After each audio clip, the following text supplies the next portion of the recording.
Folks, we begin today's show on a very sad note. Moments ago, the family of Joe Madison posted a statement on his website announcing that the Black Eagle, longtime radio talk show host, radio Hall of Famer, he is now one of our ancestors. Joe Madison, of course, a frequent person on not only my show, Roland Unfiltered, but also on TV One's News One Now. He a huge voice, longtime NAACP board member. He has known folks all across the country, all across the world. He was very much involved in fighting modern-day slavery and the Sudan. He announced a couple of months ago that he was not coming back on the air, takes some time away because he had a reoccurrence of prostate cancer. He had previously battled prostate cancer, and it came back. On November 14th, when I had my birthday, Joe let us know that he was definitely going to be there, but because of his illness, he was unable to come. And the statement came from his family that he passed away peacefully last night. So many folks obviously know about the Black Eagle. We heard him on SiriusXM radio every single morning. Those of you in Washington, D.C., listen to him on WOL AM radio AM as well. He was an absolute legend in this business. And again, we are saddened to report the passing of Joe Madison. Remember, it was several months ago, Joe was on the show talking about his book.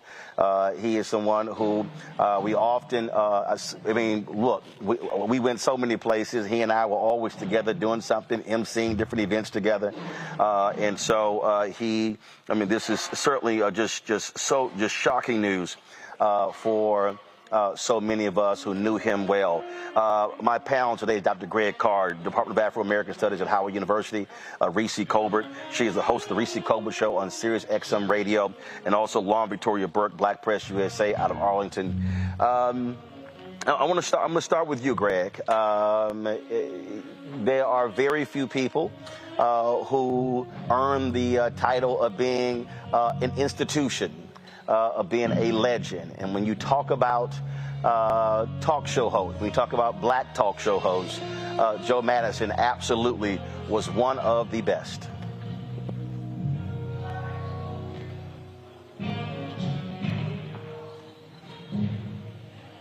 Hey, Greg, I think you're muted. Yes, sir. Sorry about that. Thank you, Roland. Condolences to his family, to you, to everyone in the truth-telling media. Joe Madison is a generational link, and so his ascension to ancestorhood really speaks to, the strength of that chain. I mean, and I know over the arc of today and probably tomorrow, there'll be a lot, you'll cover a lot of this and have a lot of people talking about him, so I'll keep this brief. I mean, Dayton born, came through Detroit, even Philly, WWDB in Philadelphia before taking in some ways the metaphorical baton from Petey Green and others in the 60s and 70s when he joined WOL and then went, galactic in SiriusXM. Which, Joe Madison, as he said, we talk about now his book, like you said, the whole interview you had with him, and he's showing it there. Joe Madison walked the talk. I mean, here's a guy who broke the record for having the longest uninterrupted stretch hosting on the air and used that basically 2-day period to raise $250,000 for the African American Museum, the Smithsonian. He enters war-torn Sudan, goes to Haiti after the earthquake in 2010. I mean, the accolades going on, and we know we'll talk about all of those things. But ultimately, when Joe Madison was on the air, beating up people, don't call Unprepared Joe Madison show. And of course, following anytime people complaining or say, we need us, our people there, Joe Madison's like, oh, what you going to do about it? What are you going to do about it? The Black Eagle is a loss that can't be replaced. But ultimately, that's why you're here. That's why those who have him as comrades and a model now are here, because this thing has to continue, and there's no finer model in how to do it than Joe Madison. Reecie, he was one of your colleagues at SiriusXM Radio, and look, everyone there, he was a beloved figure at SiriusXM, and especially among African Americans with shows there. Absolutely. You put it right, an institution, a trailblazer who opened up the door for so many of us at Urban View. I mean, I feel like a small person compared to Joe Madison, a giant, a colleague. That honors me by even calling us colleagues. I remember my first time in the studio for my own show. It was across the hall from the Black Eagle, which is its own fortress at SiriusXM Studios in DC. You got to be badged in, and it's bigger than life. And I just think that his legacy is so enduring, so important.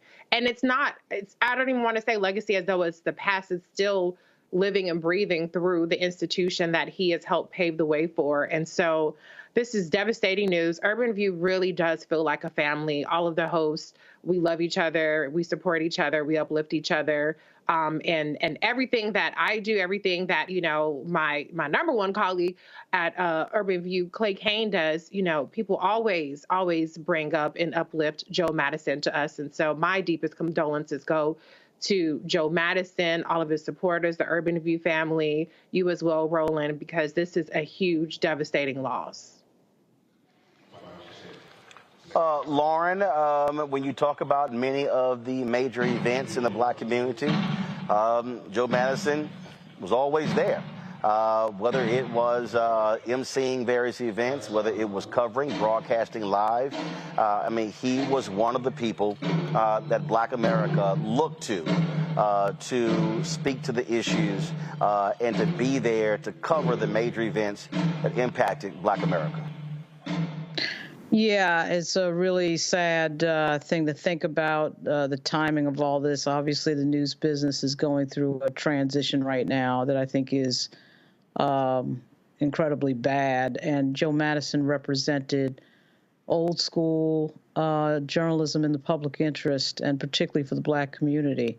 And very focused journalist who was asking the tough questions that need to be asked. In an era of keying and not really being focused on what's serious, at a time that fascism is on the rise in the United States, I think his loss is particularly ill-timed. It would have been ill-timed at any time. But right now, we need more people who are like him, people who are serious about what they're doing and who are asking the serious questions. So this is like a really huge shock. I actually met him on your show, Roland. I'm trying to remember the last time that I saw him. I almost want to say CBC Week, but I can't quite remember. So it's a big shock. It's a huge shock, and it's really something, as Greg said, he's somebody who can't be replaced. To that particular point, All right, we're going to get a guitar.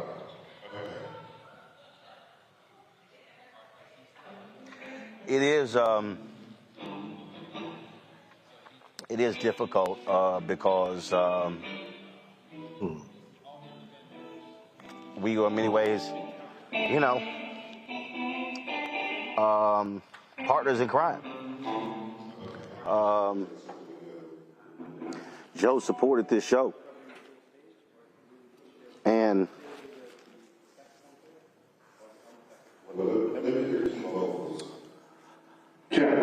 every time he would give to the show, Check, 1, 2, 1, 2. 1, 2, 1, 2. Yeah. we would joke, and he would Check, 1, 2. 1, 2. he would pull out his $100 and give it to me. As I think about it, the last time I saw him was at the Dionne Warwick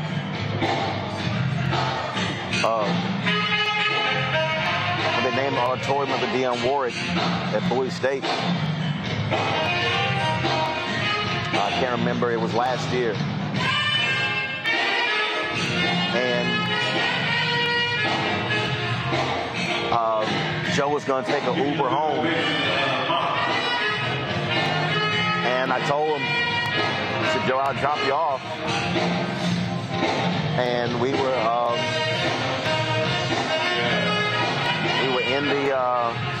in my Navigator, and we were talking, and we were laughing and talking about black issues and black-owned media. And him and his wife, Sherry, had moved in the Wharf area. And Joe was like, maybe you just drop me off here. I said, Joe, I'll drop you off in front of the house. And I did. And when we got out the car, he said, wait a minute. He said, I don't think I've given my contribution this year. And he, with his pocket, pulled his $100 bill out. And I took a picture of it. I know I'm going to find it in a second.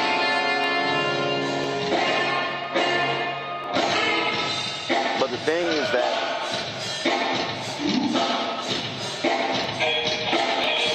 Joe was absolutely supportive of Next Generation. There was no ego. It wasn't competition. He would always tell me how much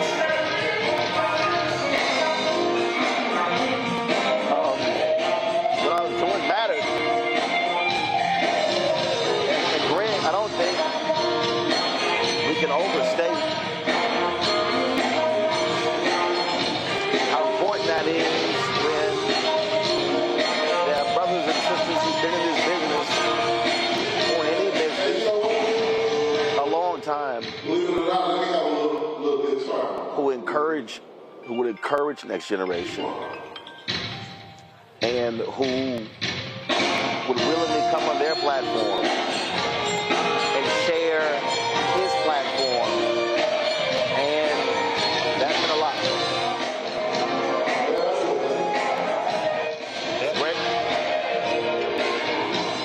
Yeah, that really gives that's really the meat of it, Roland. I mean, watching the two of you all interact, I remember this was maybe about 13, 14 years ago. It might have been the first time I met Joe Madison. It was at Sidney Rabeau, his annual party, then President Howard, at his house. And Bernie Sanders was engaged in that long filibuster. That was December, I guess, 2010, 2011, I forget. But anyway, and I left the filibuster and come to the party. I'm like, man, is anybody watching this filibuster? Joe Madison, I believe you. Nobody else was talking about it. And I remember being struck by the fact that this is somebody analyzing what's going on in real time.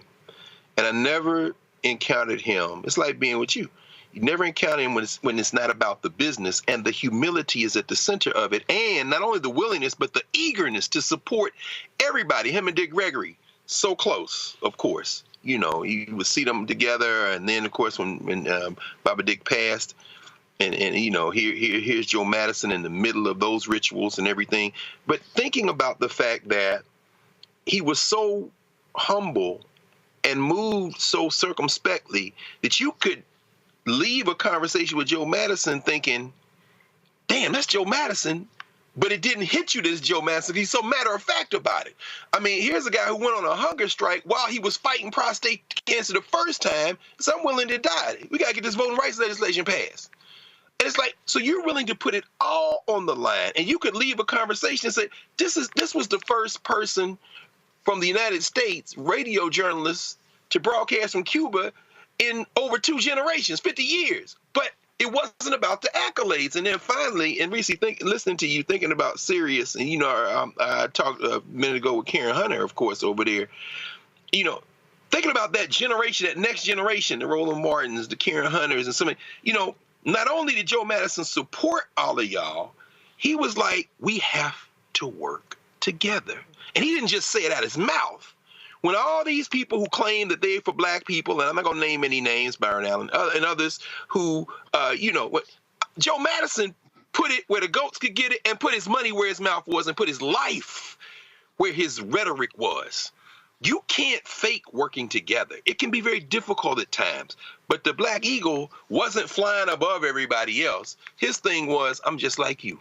And when you hear my voice, you hear your voice. And that's why he urged us to greatness. And now in the wake of his passing, I think we have to continue to do that. We can't afford, as you said, Lauren, we can't afford not to model his effort. Even as he made a transition on the first day of Black History Month, the man went to the other side in style. So, I mean, he's giving us instruction on the way out. We got to work together now. Indeed. Going to go to a break. We'll be back for folks who just joined us. The Black Eagle, Radio Hall of Famer, longtime radio talk show host on WOL out of Washington, D.C., on SiriusXM Radio. Joe Madison passed away last night after a valiant battle, the second time with prostate cancer. We'll be right back. Roland Martin Unfiltered on the Black Star Network, live from Dallas. Back in a moment.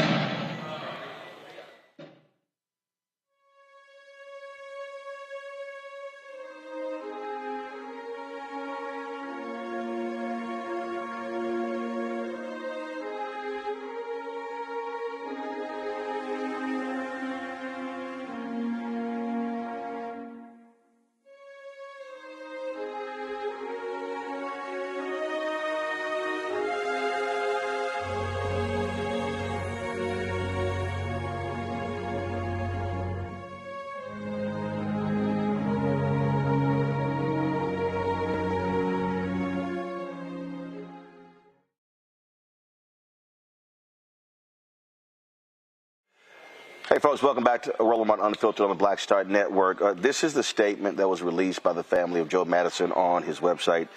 It is with a heavy heart that we announce the passing of our beloved husband and father, Joe Madison. He passed away peacefully at home, surrounded by family. Joe dedicated his life to fighting for all those who are undervalued, underestimated, and marginalized. On air, he often posed the question, what are you going to do about it? Although he is no longer with us, we hope you will join us in answering that call by continuing to be proactive in the fight against injustice. The outpouring of prayers and support over the last few months lifted Joe's spirits and strengthened us as a family. We continue to ask for privacy as we gather together to support each other through this difficult time. That was from the family of Joe Madison. When he made the announcement, Reecie, that he wasn't coming back, I was at an event in the White House, and then when I left there, then got a call, and so I reached out to didn't talk to Joe, the family, sent him a text, and let them know that Vice President Kamala Harris reaching out. And a few weeks ago, she did call Joe, talk to him, and I'm not familiar with the conversation, but I do know by arranging that they actually had that conversation and alerted her staff of the news. And so I'm quite sure we'll be seeing a statement from her shortly.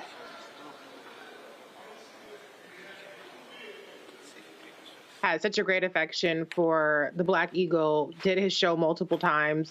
I believe as vice president as well. She did his show in addition to when she was a senator and before that. And so it doesn't surprise me at all that she would reach out. And I know from the times that she's reached out to me at various milestones or occasions that she's a person who's incredibly compassionate, incredibly empathetic, and a very soothing and affirming voice. And so I'm glad that she made that effort and honored him. I'm sure he was honored as well. And I look forward to seeing what she has to say to honor Joe Madison publicly.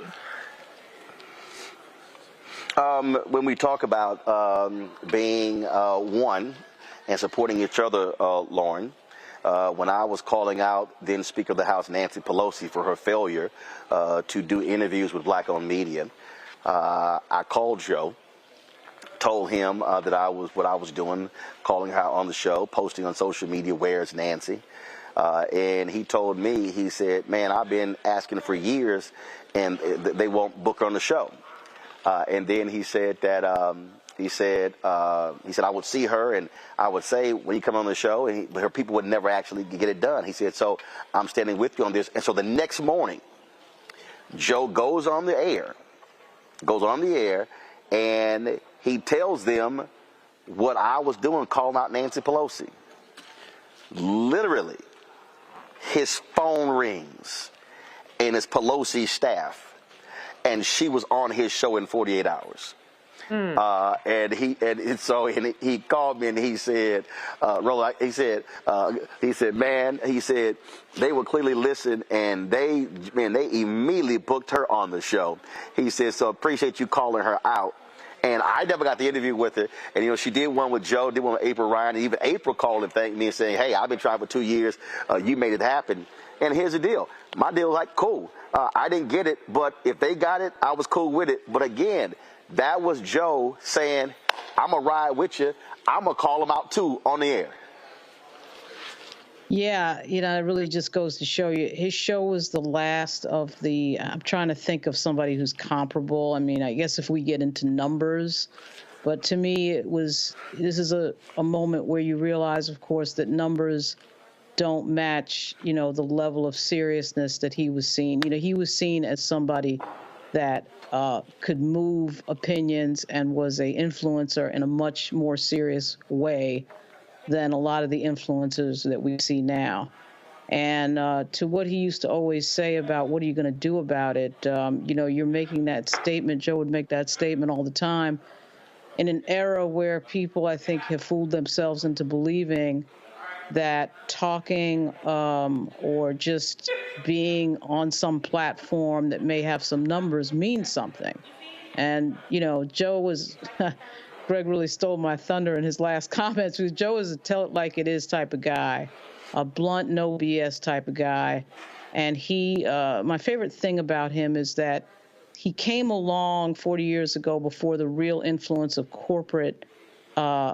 before corporate influence really started to impact the media. And he kept with that his entire career.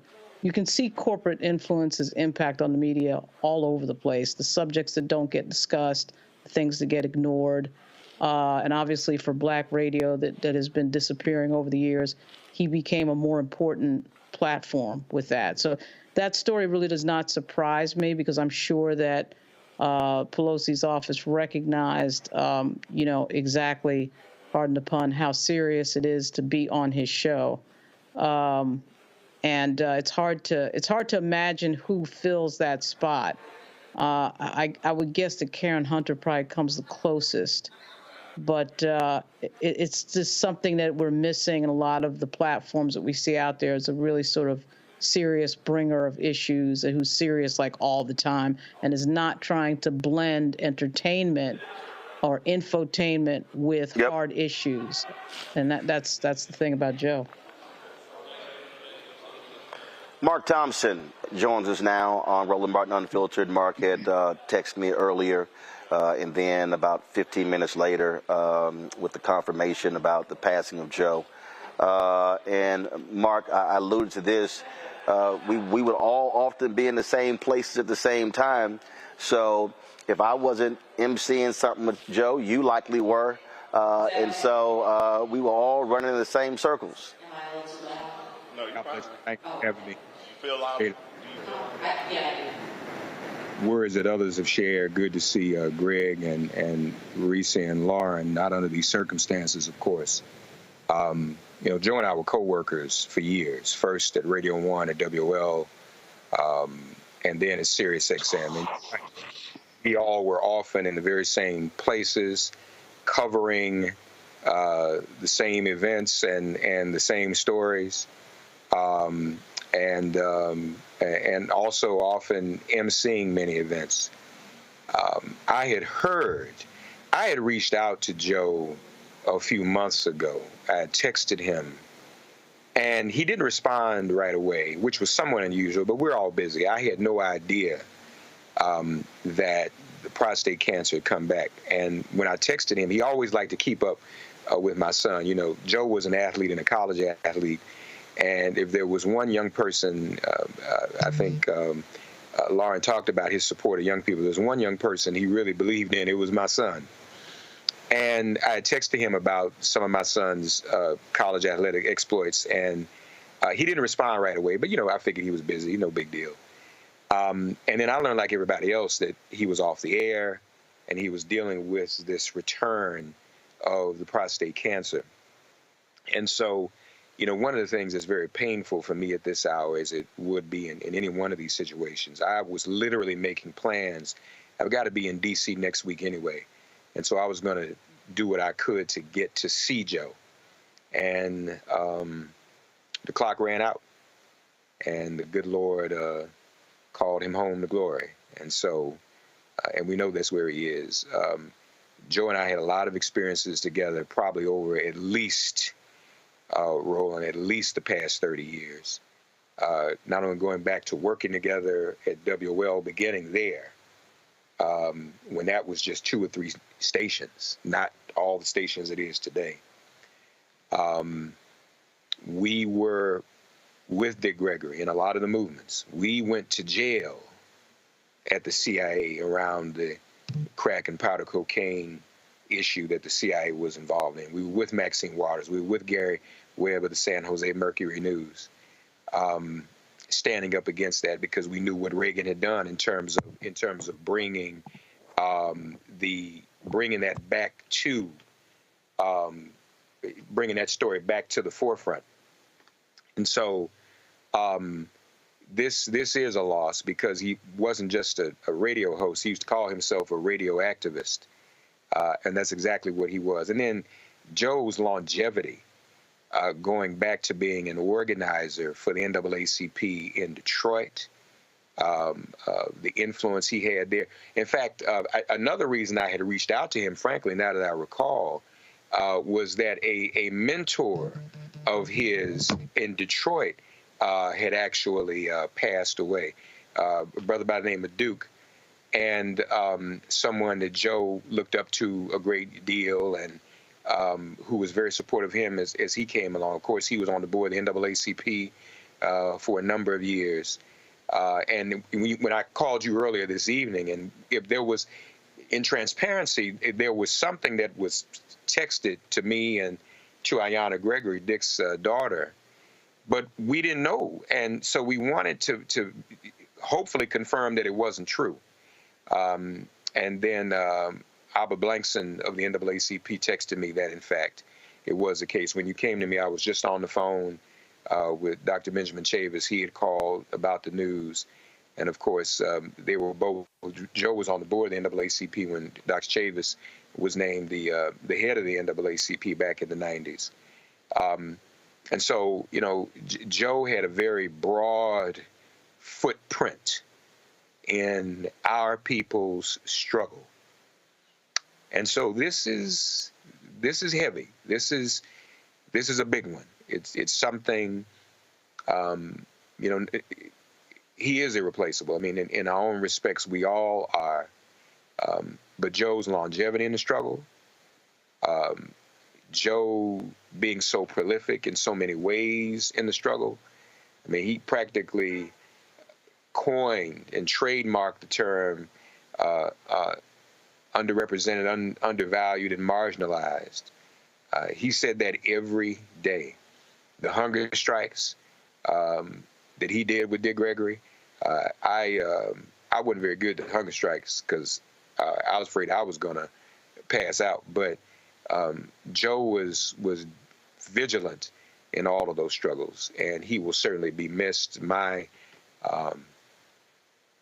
heartfelt love goes out to Sherry, who has been recovering well from her own health struggles. God bless her.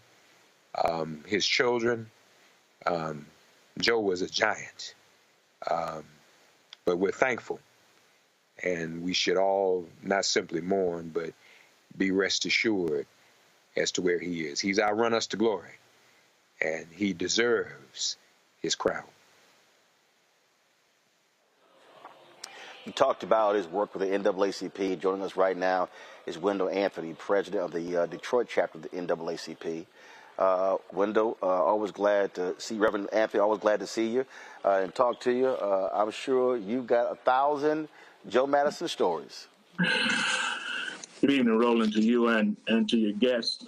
First of all, our prayers and condolences go out to Joe's family, Sherry and his children, and all those in the radio talk show activist world who believed and understood and appreciated the work of Joe Madison. It is true, Joe and I did have our own unique relationship. Joe was an activist here in the city of Detroit. He was an NAACP baby. He was one of the youngest, if not the youngest, executive director of the Detroit branch and the NAACP in the country at the time when he became that. He was 24. We since then have had another young lady, Camellia Landrum in Detroit, who was now kind of surpassed that to the degree of being the youngest. There's just something about Detroit. But Joe was always an outspoken voice. He was his own independent self. Interesting thing is that when I first started running for the NAACP, and now this is my 31st year as its president in Detroit, I hadn't planned on it. It just, that's what has happened. But Joe and I were on opposite teams. Joe was with the folk that opposed me. And I mean, they really, really, really opposed me. But we were successful and we won. Since that time, obviously, we had gotten together and beat our swords and spears into plowshares and pruning hooks. And he and I understood that we had much more in common than we did in conflict. He even was bold back here in the day. He worked with WXYZ radio. He was on that station, AM station. He was talking stuff back then along the racial and social justice lines. A lot of folk could not handle or appreciate that at the time period, but it was real. And he maintained that even when he went to the other stations. And later on found himself at Sirius under the handle of the Black Eagle. And certainly, I think the handle, the Black Eagle, is illustrative of who Joe Madison was and is. He flew high. He looked low and saw those situations of marginalized people. He exemplified the fact of the Almighty that though you have done it unto the least of these, you've done it unto me. Joe spoke up for people who could not speak for themselves. The NAACP here in Detroit and elsewhere, but particularly in Detroit, and when he was on the national board, and I was on the national board, and I still am on the national board, we want to make sure that the organization related not just to corporate America, but to the little folks in America. That's why the organization came into being. We dealt with people who were being lynched, who had no educational rights, who had no rights that white folk were duty bound to respect. That's why we exist. That's why we came into reality. And I think Joe was one that did not want us to forget that. I think that on his show, he talked about things that irritated and upset people, but he did that for a reason. He didn't want to make you at ease in Zion, so to speak. He didn't want to make you comfortable in your misery and acceptable of your agony. He wanted to shake you loose from all of that. That's why he often said, now that we hear this, now that we know what time it is, what are you going to do?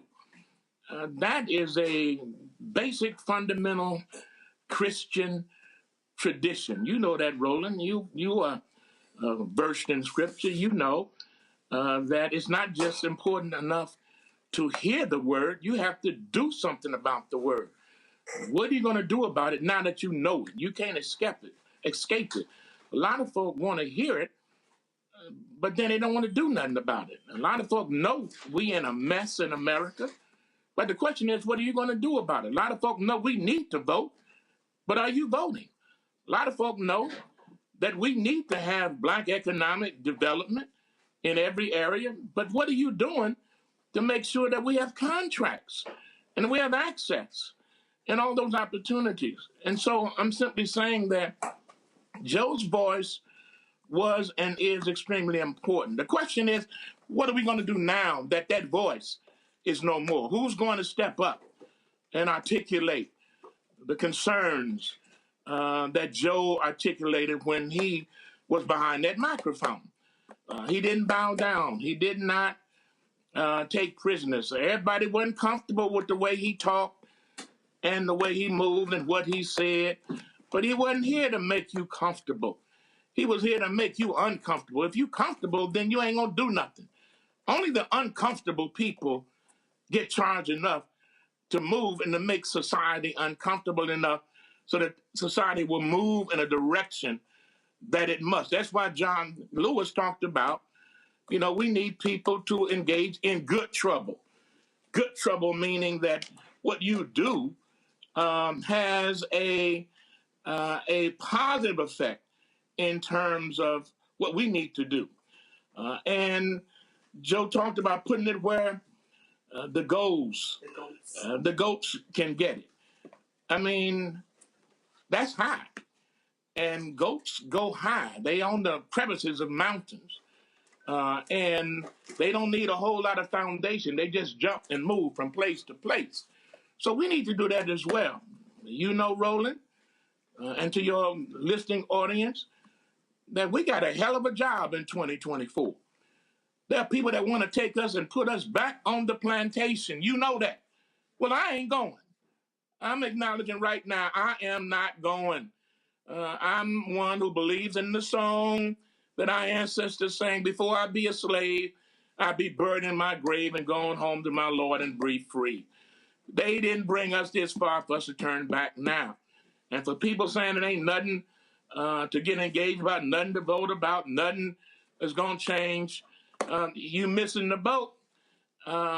Everything changed. Ketanji Brown Jackson is a change. The folk that are in the cabinet of this man called Biden, with more Black people there, is a change.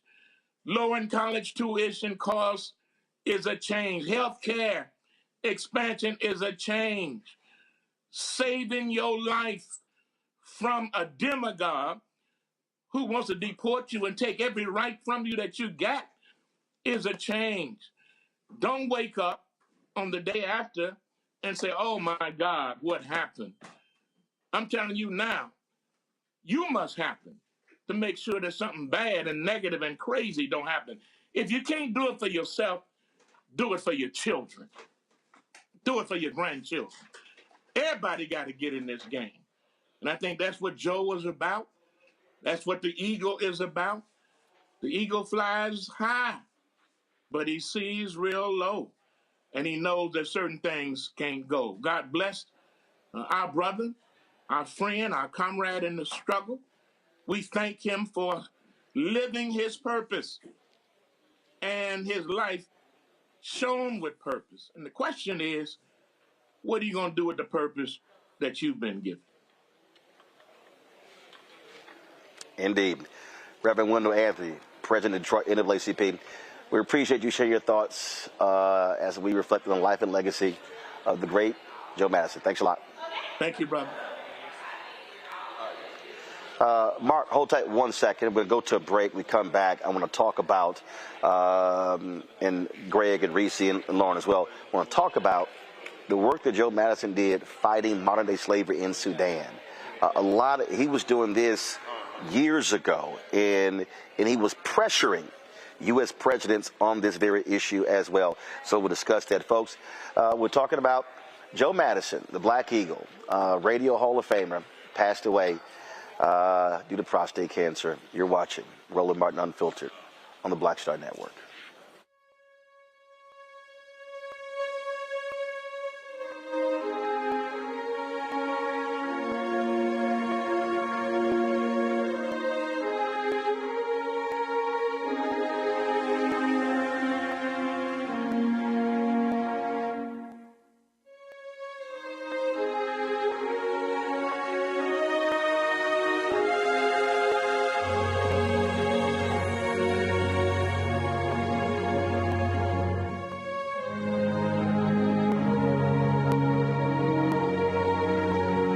Hey, y'all. Hey. I just dropped Joe Madison off at the crib.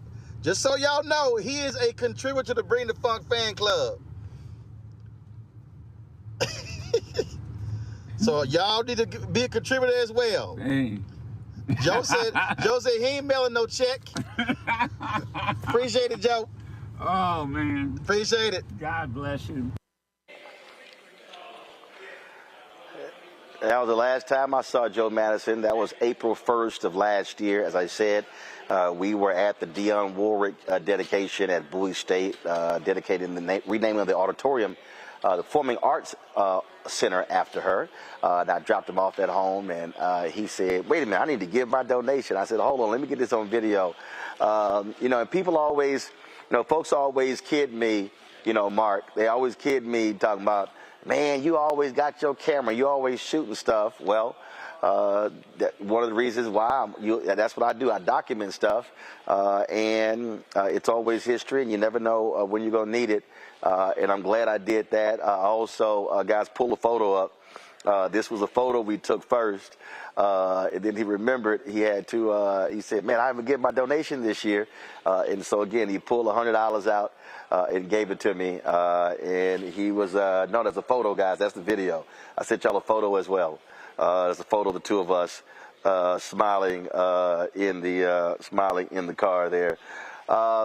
One of the things that Joe was really focused on, and I'm going to start with you, Greg, was the issue of slavery in the Sudan. I mean, this was something that he did hunger strikes. I mean, he pressed government officials. He went there. He helped free some folks who were enslaved. And it was one of those issues that did not get lots of attention in this country, but he made it a priority and made other national media outlets cover it. Yeah, and that's unfortunate. I know Mark knows a lot much more about this than I do. I mean, being there on the ground with him, the civil war in Sudan had stretched through the 80s into the 90s. The thug that was in charge of Sudan at the time, Omar al-Bashir, since deposed and gone. And of course, there's a new country, the newest country in Africa, South Sudan. Thinking about John Garang and the folks in South Sudan, the Dinka people in particular, Dinka, Nuer, Shilluk, the Africans, those who have not been Arabicized as such. And that war, which saw the trafficking, human trafficking, particularly the trafficking of the government, with support of the government, these Janjaweed people and others kidnapping African people by the thousands. And of course, we probably have all heard the region of Western Sudan, then Sudan, called Darfur. And there were a number of people all over the world, Christian missions, others coming in and quote unquote buying the liberation of these people who were forced into service. And Joe Madison put everything on the line again. A vast silence. The UN was silent. Kofi Annan was the head of the UN at the time, a Ghanaian. The Congressional Black Caucus hadn't said anything. And I remember there was an article in the Village Voice by Nat Hentoff, the famous jazz critic, back around 2001, called "The Black Eagle Swoops into Sudan." And Nat Hentoff said, nobody's saying anything, but this Joe Madison guy has gone to Sudan. He's in Sudan. He's back and forth. He has helped liberate over 7,000 people of African descent. And then Joe Madison put some of these South Sudanese, some of these Sudanese young people on the air, on Sirius, on his show. And you hear him talking about that. And eventually Jesse Jackson made a statement and other folk came in. But the United States of America's geopolitics, it wasn't necessary. They were in bed with this guy who was running Sudan. And no, they didn't like the humanitarian crisis, but we know that politics in this country, as most countries in the world, trumps the moral cause. And Joe Madison went right from the anti-apartheid movement to the movement to free those who were being enslaved in the Sudan. And that's just a basic overview. But as I said, Mark, our brother, knows much more about it than I do. Mark, speak about that again. Why was Joe so focused on this issue that he made it a national priority? Well, I think one of the reasons he did so was because no one else was talking about it. And as we all know, when you start talking about Africa and news from Africa, tragically, there's not a lot of interest. There's enough news every day that we could have an Africa Unfiltered with news 24 hours a day. And I remember when Joe got involved in what was going on in the Sudan, Greg was right at the beginning. It wasn't very popular, unfortunately. But he held his ground. He pushed the story and actually made it into a story that no one could really ignore. And so, there's, I've been saying to people lately that if everybody, if I'm in a room full of people and everybody in the room picks just one aspect of our struggle and focuses on that one aspect, there'll still be a million other issues and crises for us to address. And Joe picked this one, and I think, quite frankly, because it was about our people in Africa, one. Two, because it was so largely ignored. I think he found something that he said, I'm just going to do this. I'm going to amplify something that no one else is willing to amplify. And it helped raise a generation's conscientiousness about what's going on in the continent. And right now, what's going on in Sudan is also tragic. What's going on in the Congo and different parts of Africa, what's going on in Haiti, those issues aren't getting the coverage that they should. But as Reverend Anthony said, who's going to step up in Joe Madison's place? Who's going to do what he did? This is the call now for others of us to take on some of these issues and amplify them. We're talking about Gaza. As important as that is, covering Gaza wall to wall. Hell, I just wrote a song about Gaza. And my daughter said, well, when are you going to write a song, Abba, about the Sudan and the Congo? And she challenged me. I'm not a songwriter. Mm-hmm. But the point is that there are issues that are facing our people right now today. Joe is an example of covering those issues that were not popular. And we need more Joe Madisons like that to cover, to protest, to demonstrate, to be active, to be activists around the issues that are affecting the continent, affecting the motherland. And Reecie, this is the thing that it's hard for some people to understand. And look, I totally get the radio shows out there that talk about the latest celebrity, that talk about Nicki Minaj beefing with Meg Thee Stallion, people talking about the Cat Williams interview on Club Shay Shay, talking about Glorilla or what somebody else is doing. And Joe and I used to always laugh because he was like, I ain't got time for that crap. He said, we got way too much important stuff. And this is why you must have black folks behind microphones who are willing to talk about the stuff that others don't want to deal with. And it may not be sexy and it may not be trendy, but it's absolutely about life and death. It truly is. And there's an appetite for it. There's a huge appetite for Black people to be treated like intelligent human beings who are citizens of not just the United States, but of the world, and want to be informed and want to be active and civically engaged. And that is where Joe Madison really found a deep and devoted following, and he helped move the needle on so many important issues. And so it's important, and it feels especially tragic to have this loss in 2024 in this important election year. We know how Joe felt about voting, his hunger strike, as Dr. Carr mentioned earlier, to get voting rights. And with all of our rights under attack, or citizenship under attack, the biggest platforms that are getting attention, Black platforms, are those who are ill-equipped to counter the white supremacy that's being platformed and normalized in their face, like The Breakfast Club, who had Nikki Haley and Vivek Ramaswamy and others on there. It's a shame, but irrespective of what others do, we all who have a platform, and Joe is the ultimate epitome of this, have a responsibility, and we have the capability to tell the stories that aren't being told. We have the ability to move the needle. We have the ability to be thought leaders and not followers of what's trending, not followers of what the algorithm is saying people want to hear, but to actually push the conversations into the public sphere that need to be had, and push politicians. Because it's not about who has the most number of followers or who gets the most likes and retweets. It's about the people like the Pelosi's who are listening, getting this free political insight and commentary and advice that many of us give on Black media to these politicians to better them and push them towards what needs to happen. And so, we all have big shoes to fill. We can't replace him, but I think, as Lauren said, we have the blueprint to follow to make sure that we're having these important conversations, not just what everybody is talking about, but what we need to be talking about.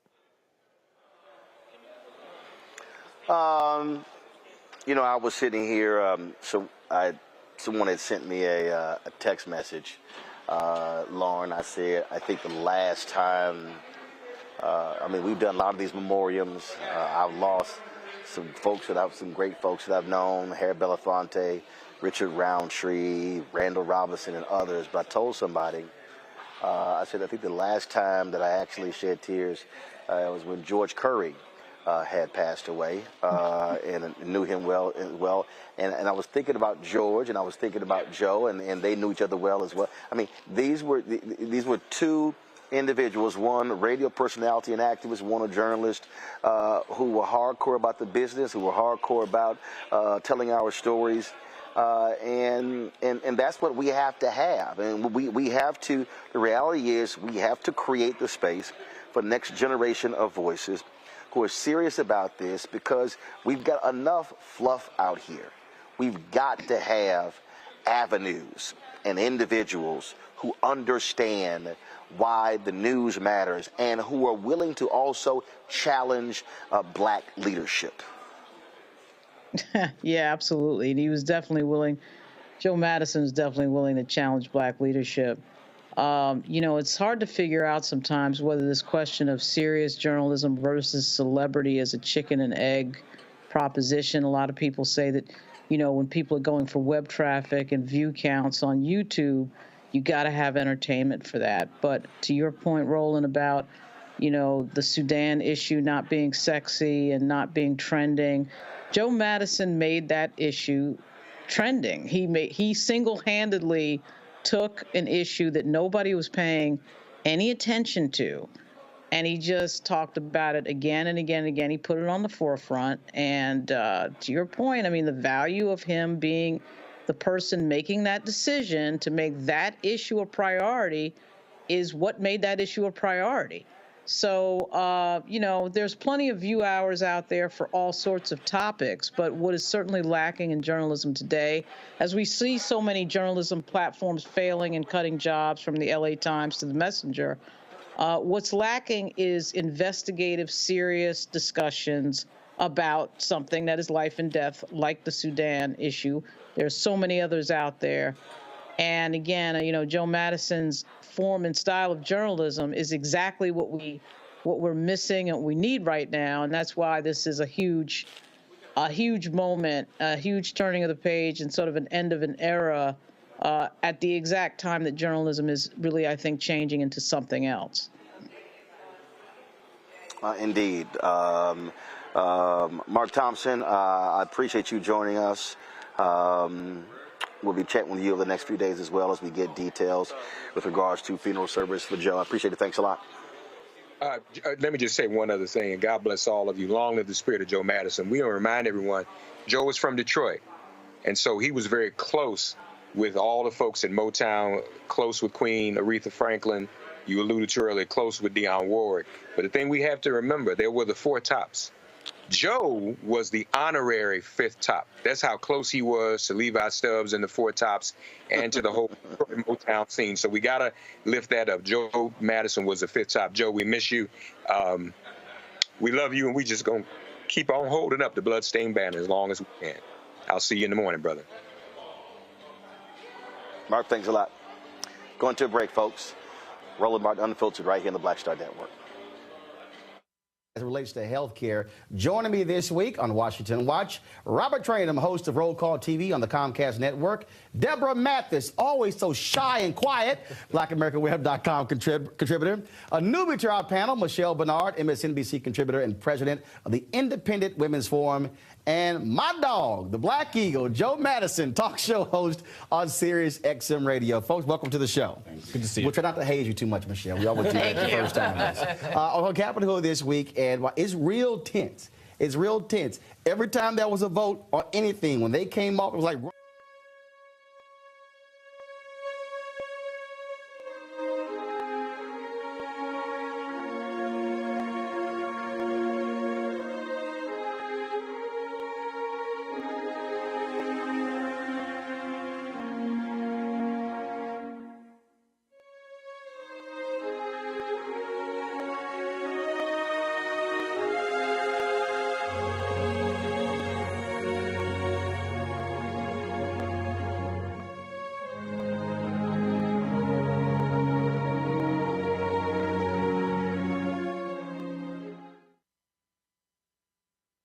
On the next Get Wealthy with me, Deborah Owens, America's Wealth Coach, the wealth gap has literally not changed in over 50 years, according to the Federal Reserve. On the next Get Wealthy, I'm excited to chat with Jim Castleberry, CEO of Known Holdings.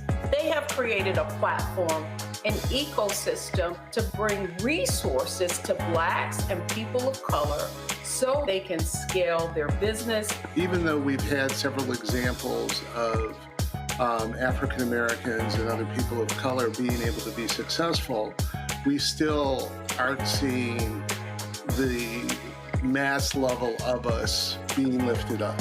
That's right here on Get Wealthy, only on Black Star Network. Next on the Black Table with me, Greg Carr. We look at the history of emancipation around the world, including right here in the United States, the so-called end of slavery. Trust me, it's a history lesson that bears no resemblance to what you learned in school. Professor Chris Manjapra, author, scholar, amazing teacher, joins us to talk about his latest book, Black Ghost of Empire, The Death of Slavery and the Failure of Emancipation. He explains why the end of slavery was no end at all, but instead a collection of laws and policies designed to preserve the status quo of racial oppression. The real problem is that the problems that slavery invented have continued over time. And what reparations are really about is saying, how do we really transform society, right? And stop racial violence, which is so endemic. What we need to do about it on the next installment of The Black Table, right here on the Black Star Network. Hey, what's up, y'all? I'm Devon Frank. I'm Dr. Robin B., pharmacist and fitness coach, and you're watching Roland Martin Unfiltered.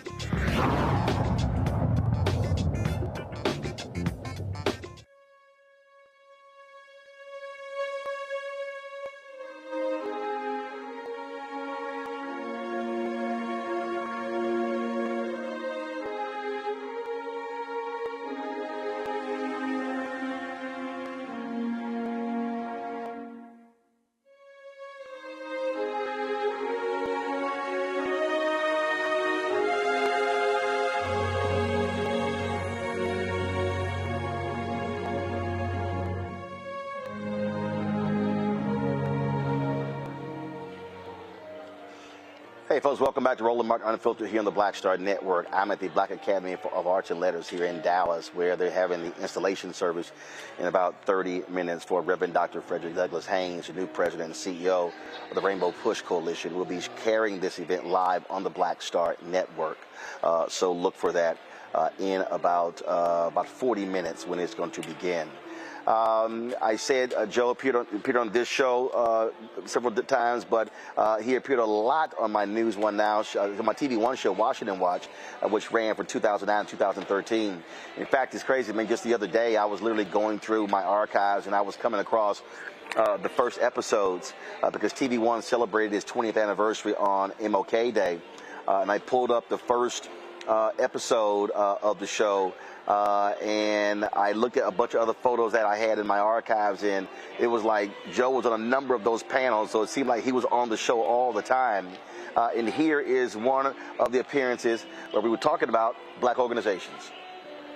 I love to study the civil rights movement. And what I thought was interesting, and part of this whole thing we're doing, Black Power, Ebony Magazine, is the whole focus on 2010 is the whole notion of Black Power. Yep. When I interviewed Reverend Al Sharpton, he talked about staying in your lane.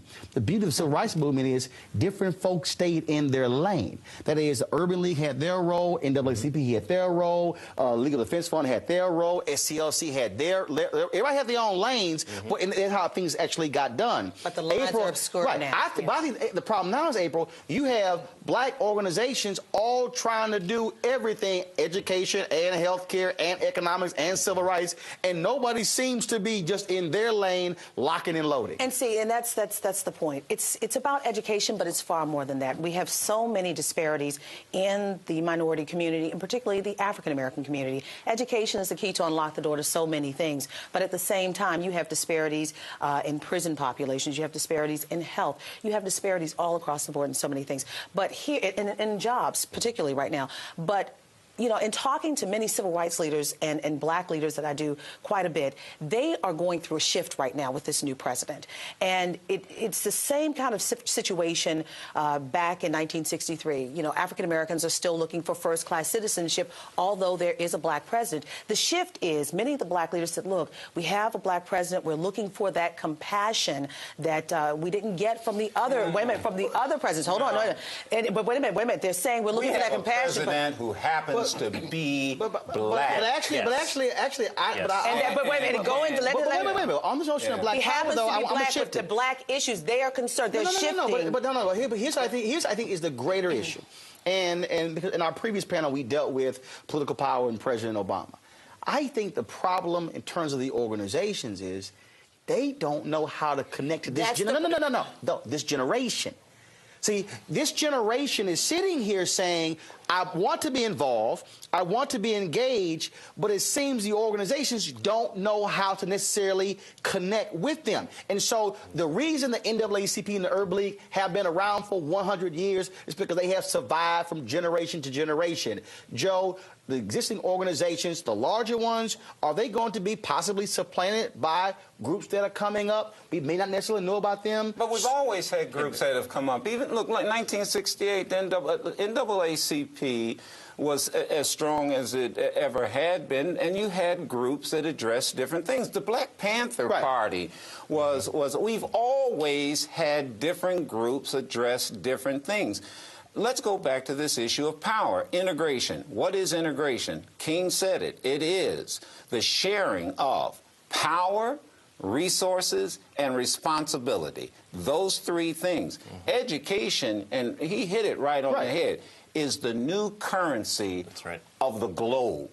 These communities that have the most educated people are going, education is more valuable than gold. So should the organizational agendas be shifting and changing to meet with the generation? Yes. And who do you think, out of all the ones out there, who do you think is doing a good enough job? Should folks be looking at Jeffrey Canada and what he's doing in Harlem, saying, you know what, we should be boosting this brother and what he's doing? And I'll tell you about the NAACP. NAACP, they had a housing department. I ran their voter education department for years, registering people to vote. We addressed they had an international department. They had a prison program. They have got to be. They also had stability of leadership. Well, yeah, that's a whole other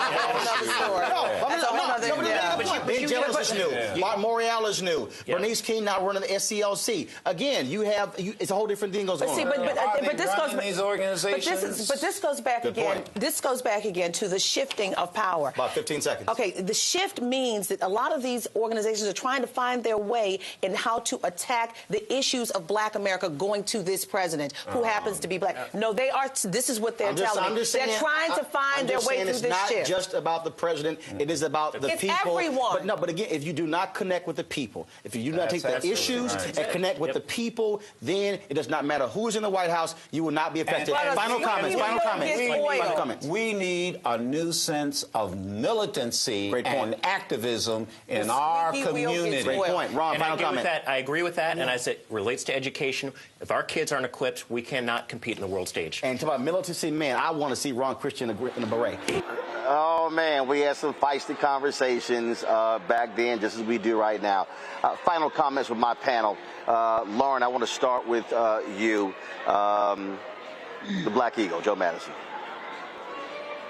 Well, I mean, it's a terrible time that this all happens, and to listen to you guys discuss what you were just discussing on that old show kind of gives me a bad feeling, because when I see a discussion like that was 2010. Right. That was 2010, Lauren. Right. And it always is sort of remarkable when you hear a discussion like that. You realize we're having some of these same discussions now, which of course tells you that not a whole lot of progress was made. But,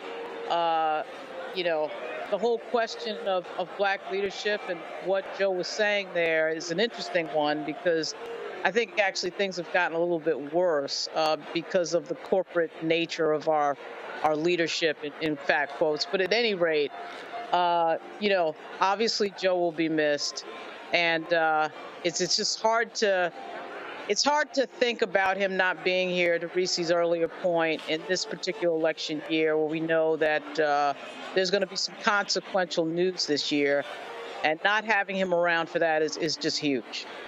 Just huge. Reecie, Joe cussed a lot on his SiriusXM radio show, and he actually had a cuss jar. And so every time he would cuss, he had to put some money in that. So he would sometimes just come in and just put $100 in there, and he said, y'all know I'm about to let loose.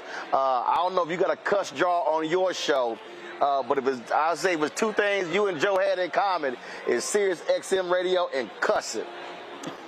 Well, I will absolutely take that as a badge of honor. It was always the biggest compliment somebody could give me, that I was like the female Joe Madison. I don't know if he would agree, but I do remember somebody did call into his show. And I mean, I saw him in the halls of Sirius. He had no idea who I was, even though, of course, I knew who he was. And I had been on a panel when he was promoting Radioactive. But they called in and they said, there's a woman on SiriusXM who has a show who be cussing just like you, Joe. And he seemed proud. He seemed very proud of that notion. And so I will at least, at a minimum, fly that cussing flag on the Urban View radios out here in these streets, because as you put it so often, you reminded us that that Joe Madison was about putting it where the goats can get it.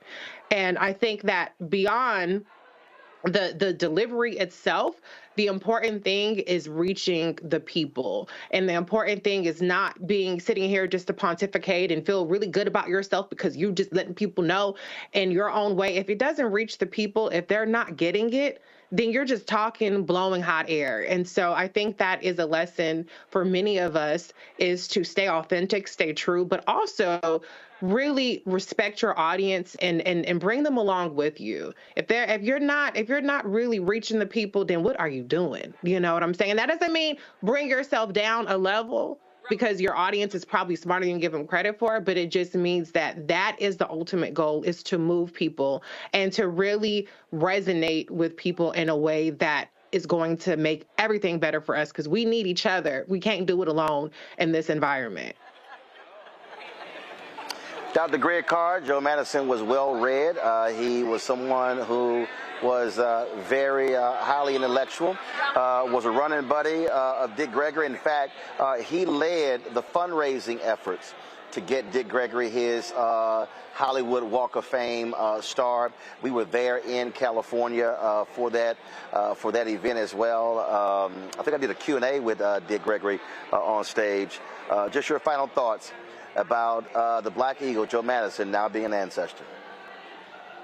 Roland, just listening to this show, listening to you, watching those clips, I agree with Lauren. It reminds me that, Wade Nobles, the psychologist, once said that power is the ability to define reality and have other people accept your definition as if it was theirs. We have the potential for power, but in order to get that power, we have to do what Reecie said. We've got to speak to the people, and the people have to speak with us and listen to us and move together. Joe Madison was an intellectual.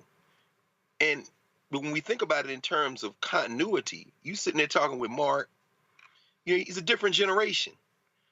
Joe Madison is of a generation just before you, and then you come along, and Mark come along, and here come, Reecie and Lauren. And in that context, we have to understand that there was nowhere to run and nowhere to hide at one time in the black press. I was just reading the report back from the NNPA meeting in Florida.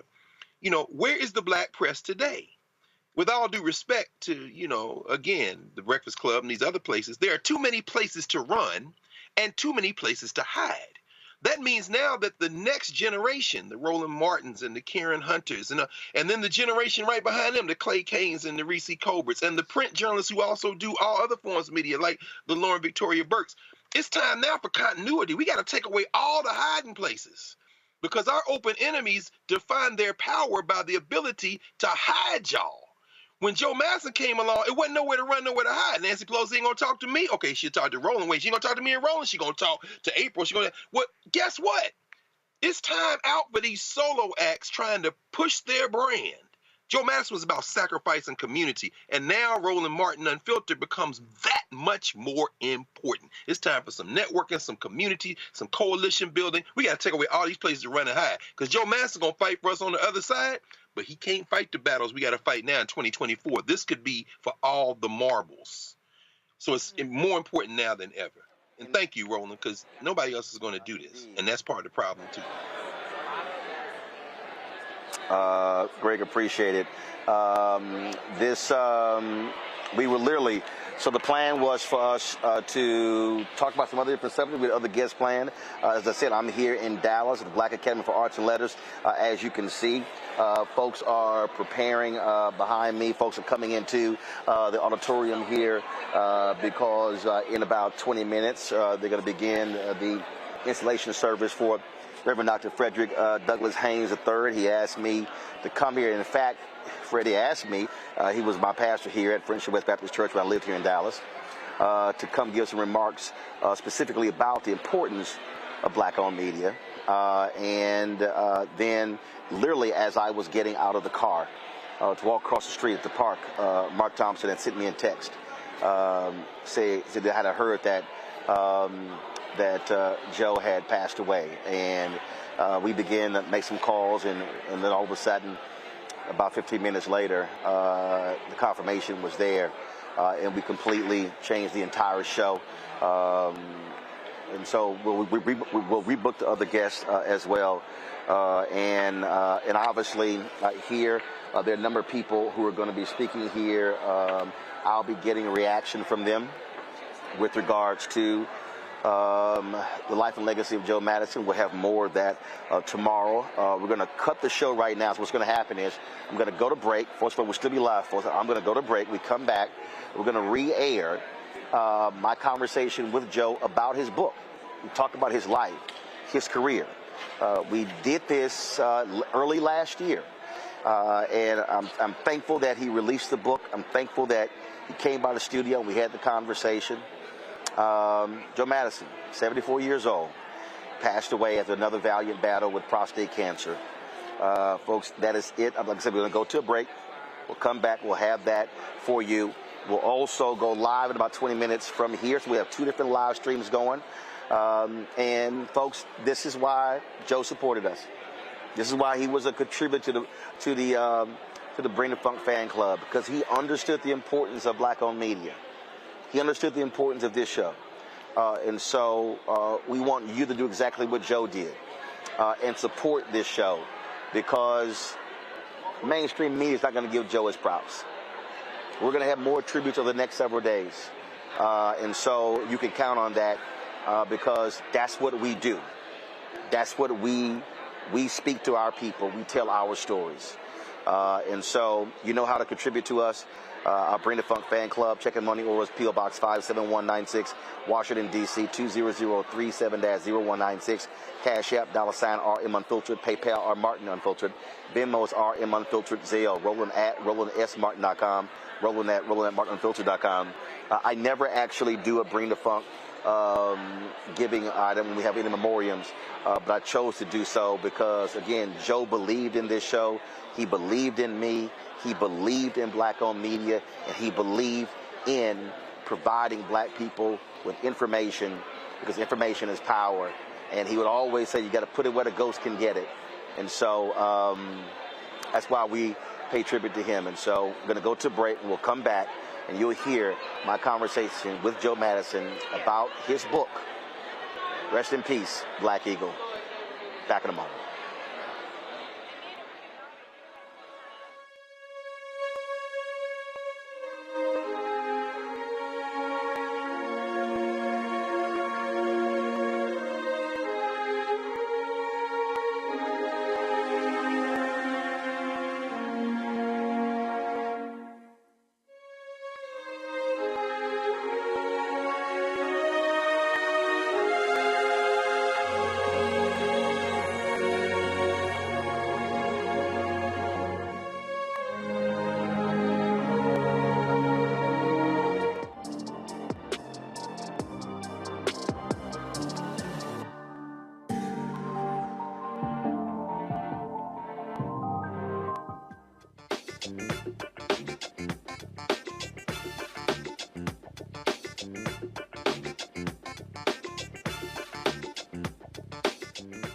Folks, when you hear folks talk about SiriusXM Radio, they talk about Howard Stern, one of the stars, but Joe Madison is also one of the big-time stars at SiriusXM. It's been on their network for a very long time. He will also take Howard's check, too. Of course, for a long time, folks in D.C. heard him on WOL radio. He, of course, has been on the front lines of so many issues, not just in the United States, fighting for Sudan. A longtime friend of Dick Gregory. He was with NAACP board member. Talks about all of this stuff, his life in his book, Radioactive, the subtitle, A Memoir of Advocacy in Action on the Air and in the Streets. And Joe is one of them black people who's a member of the Bring the Funk fan club who put the money right in my hand. I tell a story. Whoa, hold on a second. No. Hold on. This is real, too. There you go. So Joe, that's my annual due. Joe gives an annual $100. I did an interview, Joe. Yeah. And I think it was with Cafe Mocha. And I had them crying. I said, y'all don't know what it's like when you travel around the country and you're in Tulsa, whatever, and somebody, and like you're on the air, and somebody black just walk up and they just go. Look, can I tell you a story? And they squeeze your hand, and they go, and walk off. Can I tell you a story that's in the book? I started a cuss jar because I heard Howard Stern cuss a woman out. So I went to the president of SiriusXM, and I said, can I do what Howard Stern does? He says, well, you know, I've heard you slip up every now and then, and it's organic. And he said, but sure. I said, now, whoa, wait a minute. Howard's a 6'5" white guy that you guys are paying $500 million to or more. And if I cuss out some white woman or white man, will you have my back? And he said, yeah. Now, I have my wife with me, who's the executive producer. She's always with me because she's the witness. And we walked out, and I said, did he give me permission to do that? She said, oh, I think he did. So I started doing it. And every now and then, little old ladies would call up, God bless them. Oh, Mr. Madison, you really shouldn't do that. You know, I said, I'll tell you what I'm going to do. I'm going to put a dollar in, I first called it a swear jar. But then George Wallace said, black folks don't swear, they cuss. We cuss. And so I changed it to a cuss jar. Now, this goes back to what you said about palming. Right, right. I'm at Morehouse. We're doing a voter registration, get out the vote drive. Afterward, we're, taking selfies. Right. Folks stand up, and the ministers, I walked out of there with $400 in cash, and for the cuss jar. And most of the money came from ministers. They were like, keep cussing. I can't cuss, but you are a surrogate cusser. I had a woman in Tulsa. She said, now, Roland, I'm going to give you this money, but baby, can you just stop cussing? I said, look, I said, I know how you feel. No. I said, but sometimes, I said, look, some stuff got to be said. Look, the show is called Unfiltered. I said, I got to keep it real. Well, and the reality, if you're going to let Howard Stern do it, then, you're talking about equity. Now, I mean, I cuss. Now, I don't cuss like Reecie cuss. No. Reecie. Yeah. Reecie cuss. Oh, is that right? But see, and every now and then I have to invoke Jackson, man. Samuel. But look, people. Is two. Who? Before I met Reecie, there were two people who I thought. First of all, I thought before I met Jennifer Lewis, Sam Jackson was the absolute king of motherfucker. But when I met Jennifer Lewis, she became the queen of motherfucker. But Reecie is the princess of Reecie.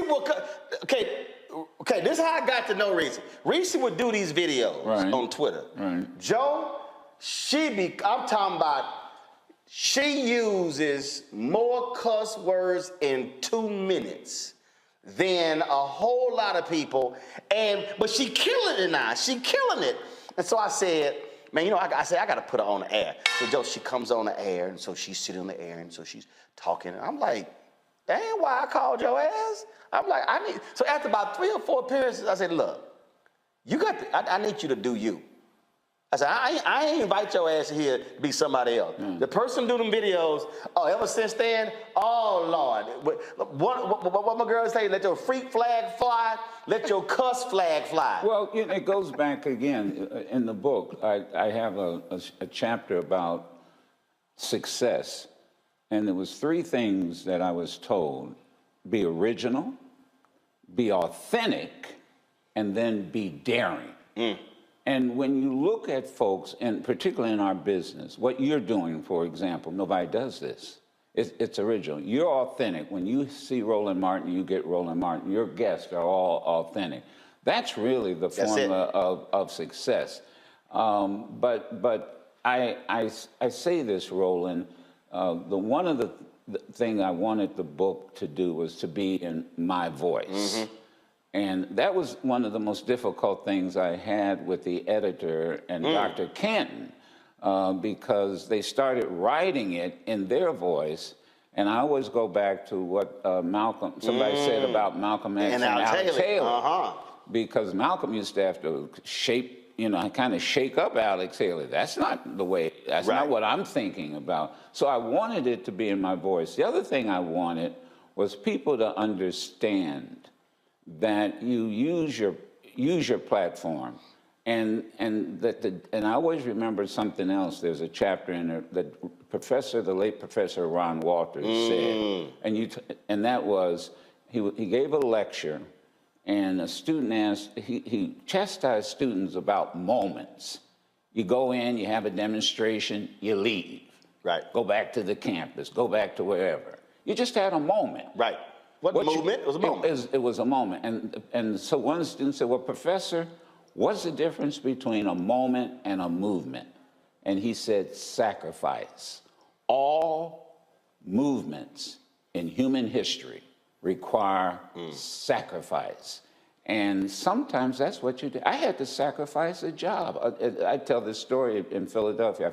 My first full-time talk show, I moved from Detroit. That was my political base. Children were born. I moved everybody to Philadelphia. And I was doing a show, now get this, midnight to 5:30 in the morning. And I was the only black. And I had the program director and the owner tell me, now this is after. In Philadelphia? In Philadelphia.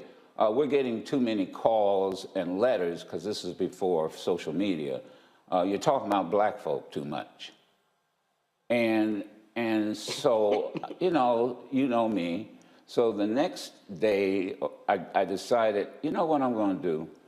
I'm going to interview two people, different viewpoints. So it was Ron Brown, because he was running to be chairman of the DNC, the first black chairman. So I had Ron Brown on 1 hour, and then the next hour, I interviewed Louis Farrakhan.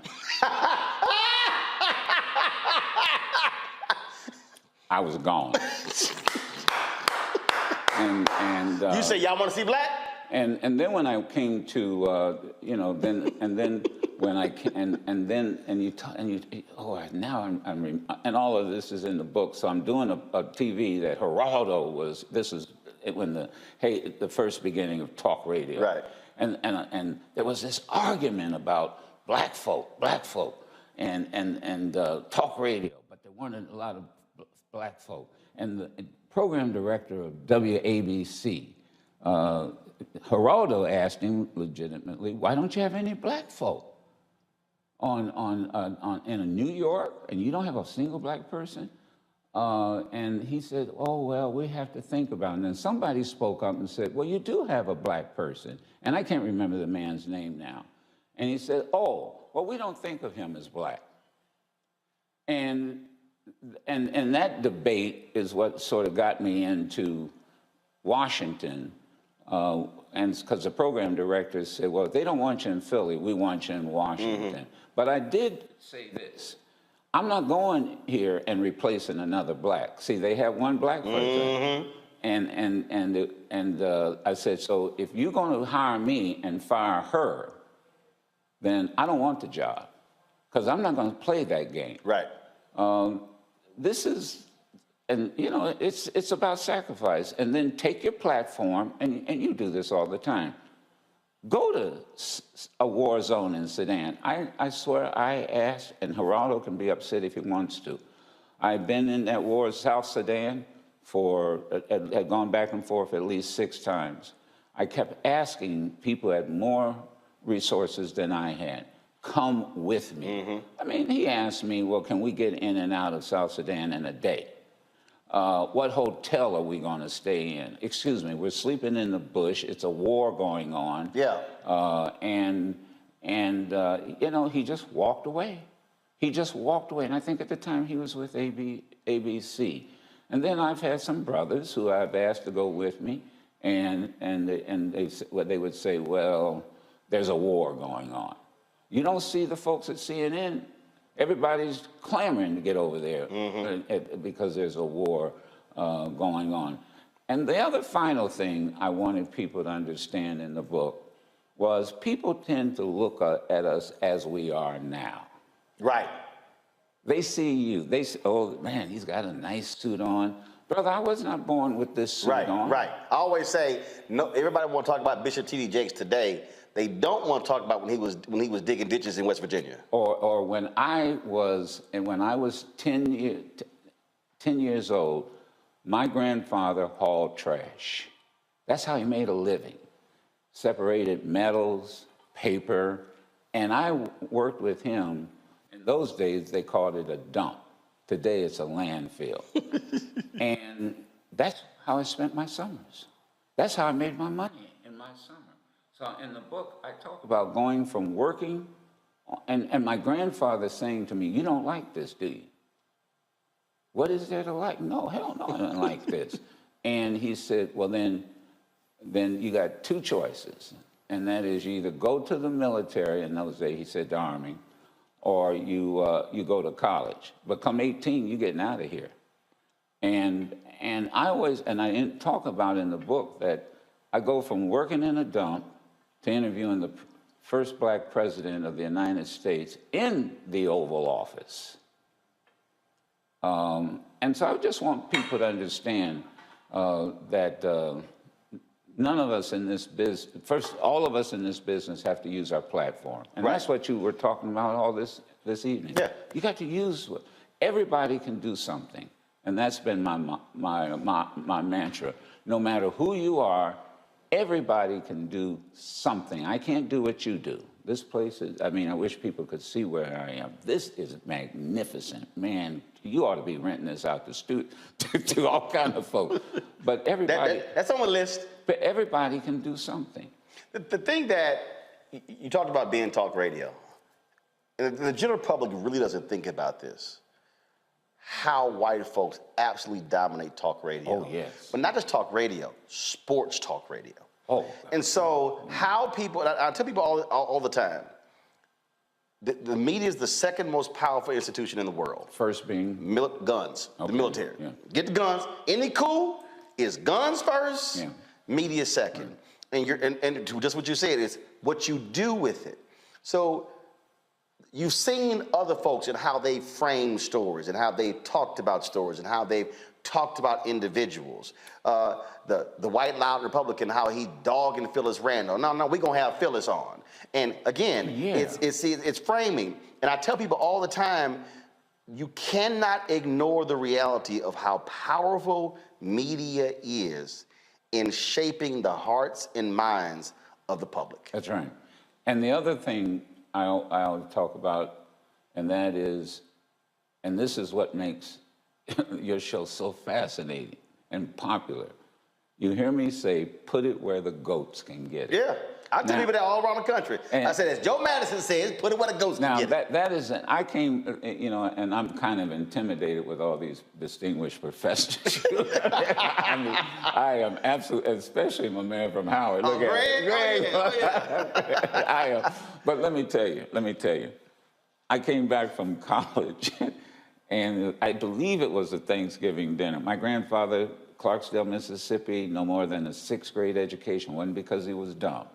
It was just what it was. Jim Crow as well, Jim Crow.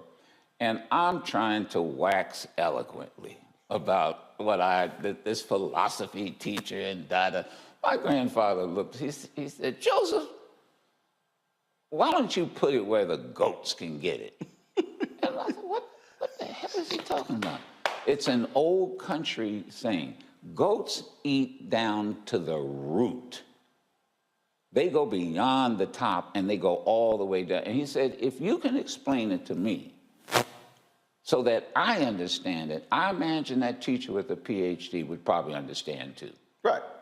And this is what irritates me about all of these talking heads that you see on news shows is I just wish they would somebody used to say, explain it to me like I'm in the 2nd grade. It's real basic. Just basic. I mean, we used to always cross paths during Lou Dobbs' show when he was sane, when he was at CNN. People don't believe, but at one point he was sane. Lou Dobbs was absolutely sane. Then he had a lobotomy and he lost his damn mind. Actually, it was talk radio that actually changed him. Yes, it was. It was when he got that radio show. When he got that contract with everything.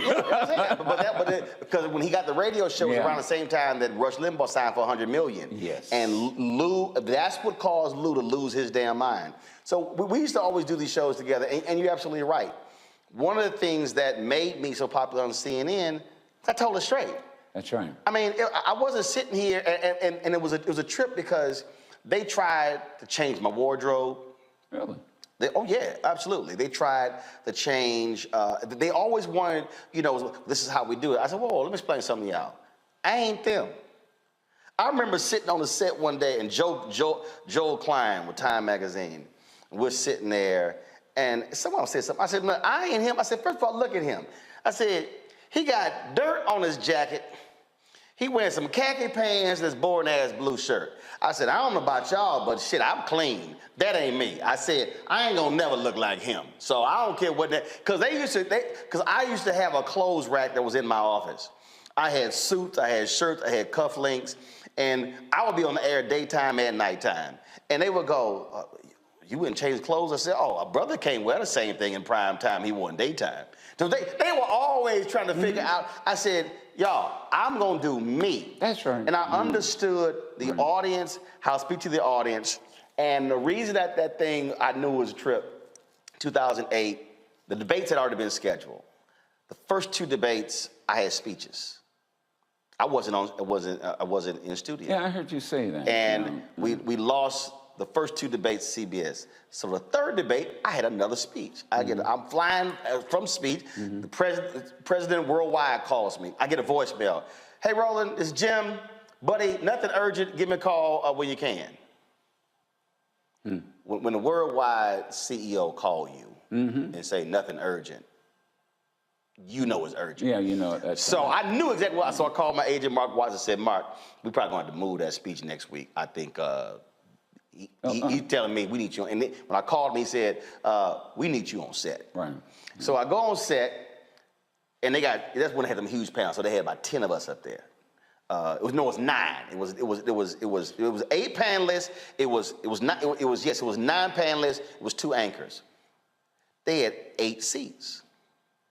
I was like, so I'm standing up. Like, well, and I was like, who gonna be the first black person to see me, who called me or sent me an email about me standing up? It was Spike Lee. Black man can't get a chair? So when the night was over, I was like, yo, what the hell was up with that? They said, oh, no. We wanted everybody to see that you were here. Yeah. Yeah. That's what they told me. Yeah.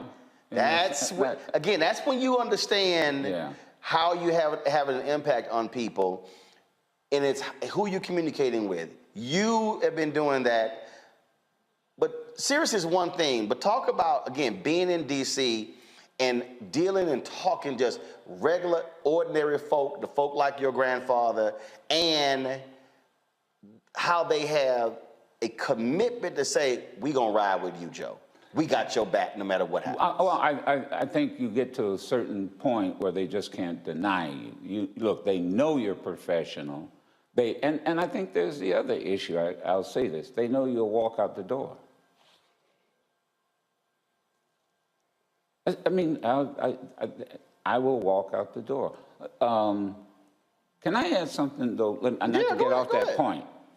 You were talking about Jackie Robinson. I think the piece you did was superb.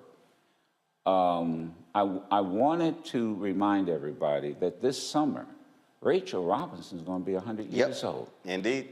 And if you're going to talk about Jackie Robinson, you got to talk about Rachel Robinson. And I'll say this may tick a lot of people off. I said it yesterday at George Washington University. They have a Jackie Robinson project that they won't fund. The university won't fund it. They have to raise their own money. And I said yesterday, maybe if Will Smith had just stopped and paused for a moment and thought about Jackie Robinson and what was said to Rachel in those stands.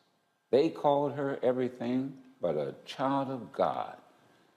And I said, and he had a bat in his hand. Yeah. And maybe he just should have thought about Jackie Robinson and what was said about him and the woman he was married to until the day he died. Now, I know there's an argument about who should have slapped who or not slapped and that kind of thing. And I personally also think that there ought to be curriculum in every college about Jackie Robinson's legacy, because it was more than just baseball. Oh, absolutely. Absolutely. You know? I mean, you read his book, I Never Had It Made. He was a business person. I mean, the professors know better. And was hardcore and challenged his own Republican Party. And there's another issue too. I've been hitting on Fort Hood. Court now, first of all, well, he was court-martialed. There is an effort and a petition to change the name of Fort Hood to the Jackie Robinson base. Really? Yes. Look it up. And by the way, so let's start with who was Hood. He was a Confederate general. He was a Confederate general who, by the way, quit the military. So I want the audience out there to go look it up. And I think that's one of the next things that since they're talking about changing the names of these bases. And one of the hardest things to find is the TNT movie where Andre Breyer played Jackie Robinson. It was called The Court Martial of Jackie Robinson. You cannot find that anywhere. Yeah. I remember watching it. It may be still on VHS tape, but not even on DVD. I got some other questions. I'm gonna bring in the panelists in now, so they can ask.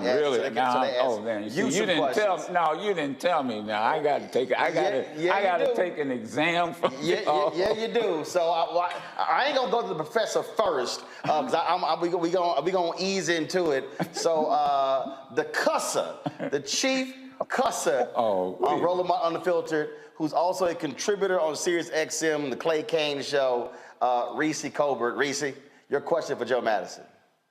Thank you for that wonderful introduction and dubbing me the princess of cussing. Joe Madison, it's such an honor to be in company with you on this show. So thank you for blessing us with so many gems. A question that I have for you is, now I feel like news in our society and our attention span moves so fast. You have such a long career, and I'm just curious, did it feel like that in the other kind of historic and significant eras that we've been through, that things were moving fast and it was easily forgotten? Or does it feel a little bit different, like we have to, push harder to really, get people to see the gravity and the momentous part of what we are experiencing? And I have to apologize. Putting into context, I didn't hear the first part. Putting into context this moment that we're in, all the different things that are going on. How does it compare to other eras that when you've been on? Nothing has really changed other than the characters, and also the means of communicating is a lot faster. I think the reality is. War is war. Inflation is inflation. Black folk have always had to survive, as Roland and all of you were explaining the first part of the show.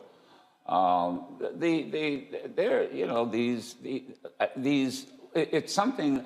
Maybe the best way to put it, like putting it where the goats can get it. It's Jim Crow's sophisticated cousin. I always refer to him as James Crow Esquire. Same attempts to maintain white supremacy. No ifs, ands, buts about it. It's just more sophisticated. And they've learned a few tricks.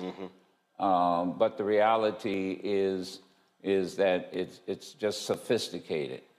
And we have to do more reading, we have to do more researching, and I also say this, it's, again, in the book Radioactive, it's cultural conditioning.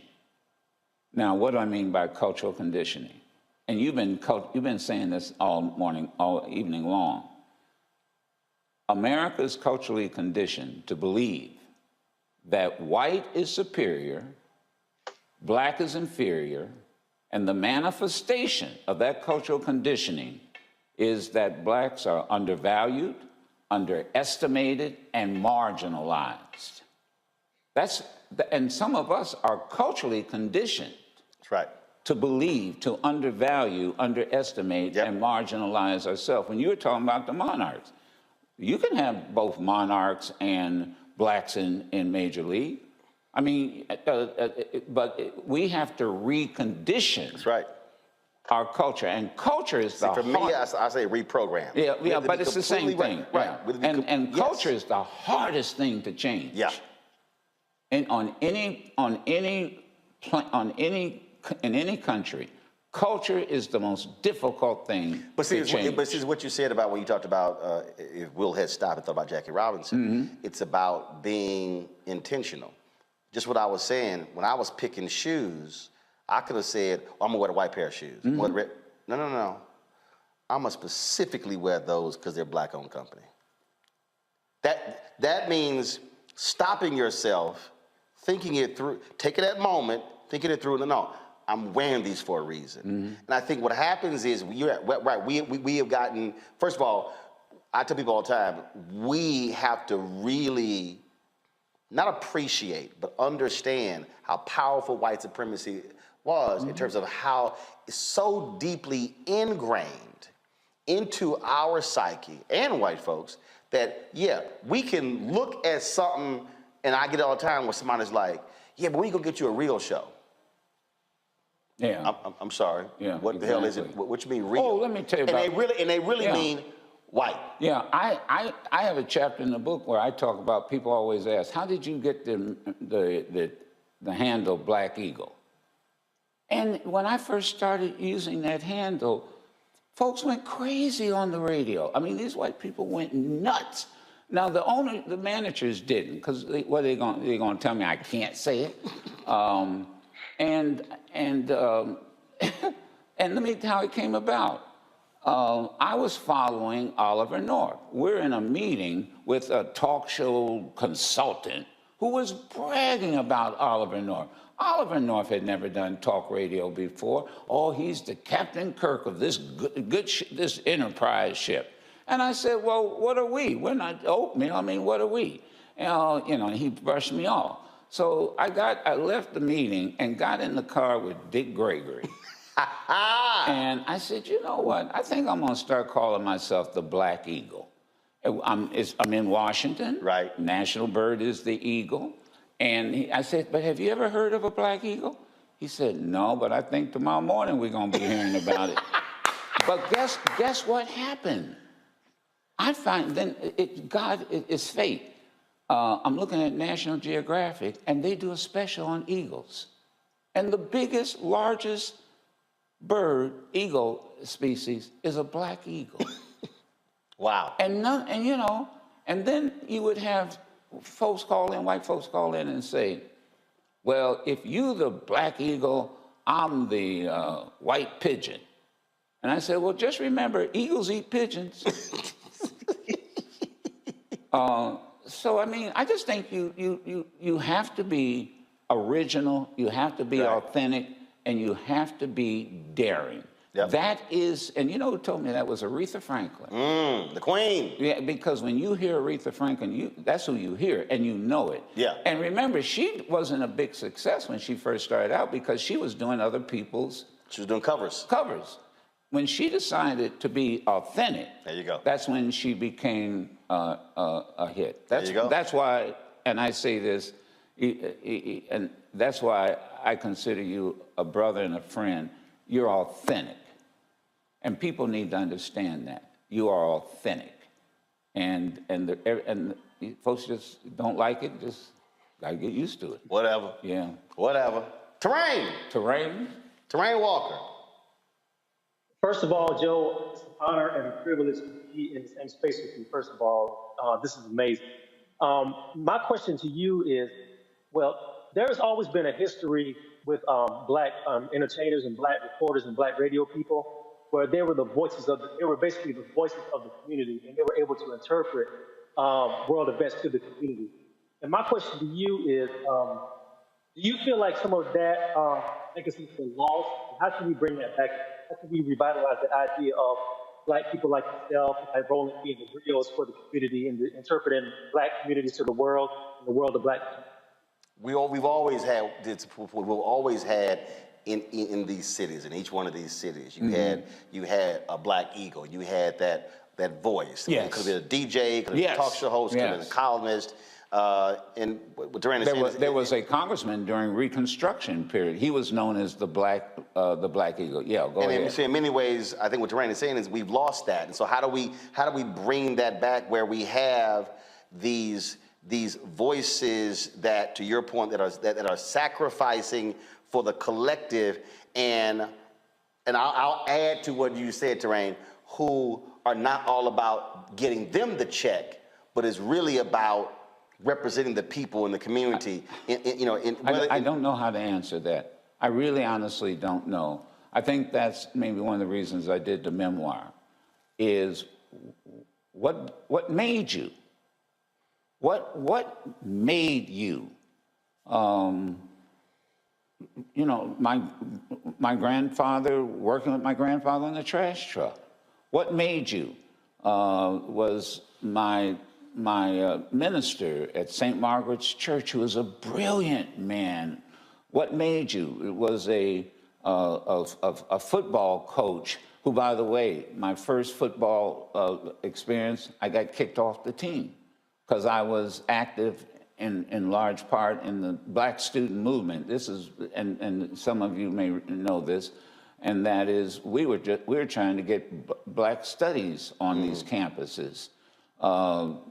Brothers are getting kicked off the football teams around, go read this, around the country because they wore afros or because there was a Black student movement and ball players were looked up to. And if you walked around campus maybe with a Black band as part of the protest, the coach would call you in and say, you take that Black band or you lose your scholarship. And some folks wouldn't do it and they'd sacrifice their scholarship. That's the best way that I can answer it. Our perspective is what creates us, and our experience creates our perspective. And so I guess it was all the things I went through, and that's why it was a challenge writing this book, because I had to go back, and the editor kept saying, well, why did this happen? Why did that happen? And so it's based on your experience. Why are you the way you are? Why are these professors the way they are? And what makes you you? What makes you you? The way I would answer what Terrain asked is this way. I am who I am today because there was a Black newspaper that I worked for. John Ware was a former city manager of Dallas.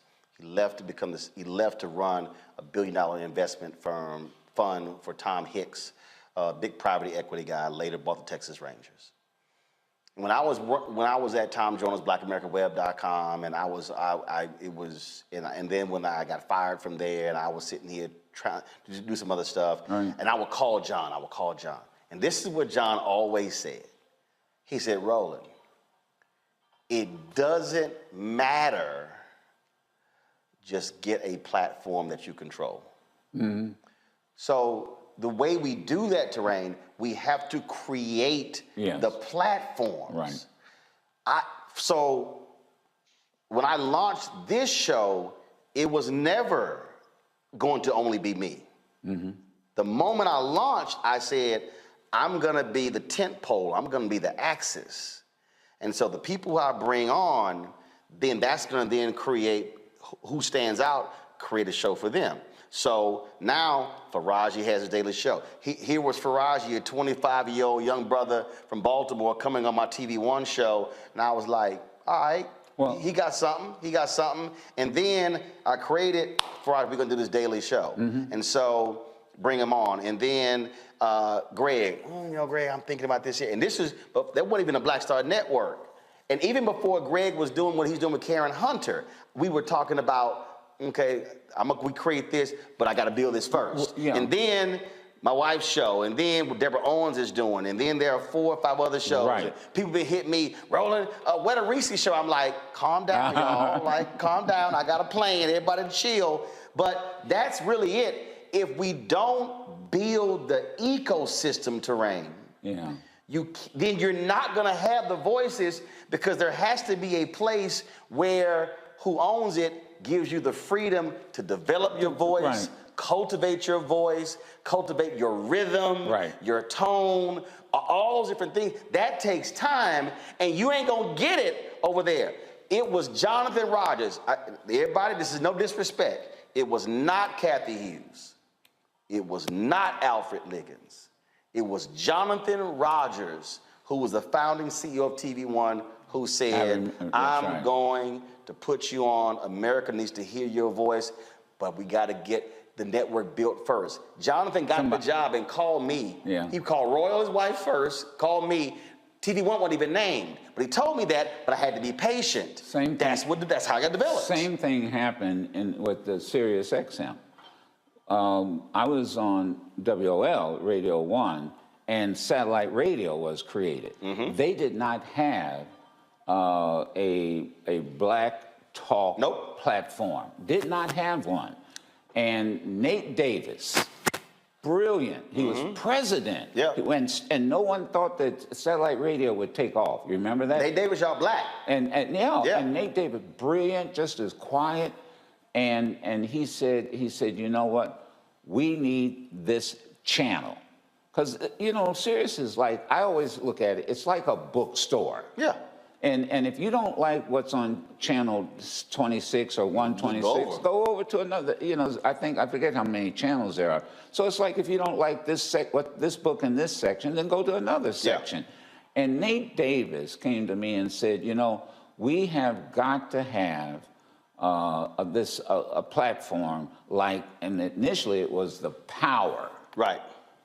Now, they know how I feel about that. It should have stayed the Power. But, some brother came on and said, well, I don't like news, and, and the Power sounds so 60-ish, and I'm blowing them out, but that's okay. And say, let's change it to urban view.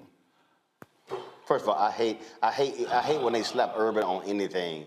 I'm like, just say black shit. Don't. I hate. Dude, I can't. But wait a minute. I can't stand when they throw urban in or soul. But wait a minute. You got the Patriots channel. So that's the right wingers. You've got what is it? Progress. And that's the liberal channel. Basically the liberal. The POTUS channel. Politics of the United States. Now, why can't you? And I've argued this. Why can't you have the black channel with all these brilliant minds you have and call it the Power? And so what I've been told is, it is what it is now. You guys are really popular, so don't change it. And I'm saying, okay, I'm still gonna cuss. No, I'm teasing. Dr. Greg Carr. Oh, I'm really intimidated now. Oh, no, God. It's the opposite, Baba. I tell you, man, I could just sit here and listen to you all night. I want to add my honor and respect given to you, like Reecie and Terrain said. Every time that I've been around you and seen you, it's just an honor, brother. Sometimes to shake your hand and stand there and listen. I remember the first time I saw your studio in SiriusXM in D.C. I went down to do Wilma Leon's show on the weekend. We walked by, I said, that's where the Black Eagle sits. And I'll never forget that. But I guess my question is very broad, and it kind of echoes what Reecie was asking, Brother Madison. And I know my old classmate Dave Canton probably gave you hell because he, like me, is an academic and trying to put words in your mouth, and you had to get him straight. But he says in the beginning of your book there, Radioactive, he says, you always remind us to listen with our third ear. And so looking forward, and you and Roland are really talking about this, but I wonder what you see with your third eye, what you hear with your third ear about the future of media generally. I don't know if radio will ever be displaced. I mean, we all grew up on radio. Hearing your voice got us through many a challenge in our community. But I wonder, as you're looking forward, with legacy media seemingly coming apart at the seams. What do you see in terms of breaking through all the noise and really capturing the imagination of our people, particularly as it relates to information? And thank you for your continuing work, Bob. With this whole piece about listening with the third ear and reading with the third eye, that came from a older politician. I remember the ride from Detroit to Lansing. He was a state senator. And he said, look, young man, I was just brand new running the NAACP. And he said, the best of what's his name, Will Rogers. Will Rogers? He said, yes, there's a book out, read The Best of Will Rogers. Now, who is Will Rogers? Will Rogers was like the Johnny Carson of his day on radio. He was the one that would say, Congress is the second oldest profession. I mean, and people would listen to him. Oh, homespun. Oh, yeah. But political humor. Yeah. He was, now, the other thing he said was listen with a third ear and read with a third eye. See, and so to answer your question, too often, and we take what we see and not realize what's really being done in the background. That's that third eye that you see. What is that news story? What's really behind that news story? So again, radio will always be around. I think it was a point in time where I think we used to say whenever people would take over a country, there would be a revolution. The first thing they take over is the radio station. Yeah. After the military, it's media. They take over the radio station, and we see that. Radio station, newspapers. And so here's where I think it's going, and that is everybody now is a potential communicator. Yep. Right with this. Everybody now is and we're seeing it. Yep. Like the story out of Michigan, yep. Where that Grand Rapids. And thank this guy, the passenger, became a reporter. There you go. He pulled that young girl in Minnesota. That's why I give lessons on the air saying, shoot horizontal, please, so it fills the whole screen up. Yeah. Don't shoot vertical. We get the black bars. I tell everybody, shoot video, shoot like this. Now the other thing is that, and I know folks like to criticize the younger generation. But I tell you, I did my hunger strike, and folks thought it was crazy. Mm-hmm. But I knew what I was doing because Dick Gregory and I used to, and he taught me how to do it, and he taught me why you do it. You do it to get attention. Right. You get it to get the people. Now, we didn't get the legislation because we had 2 Democratic senators that just were traitors to our cause.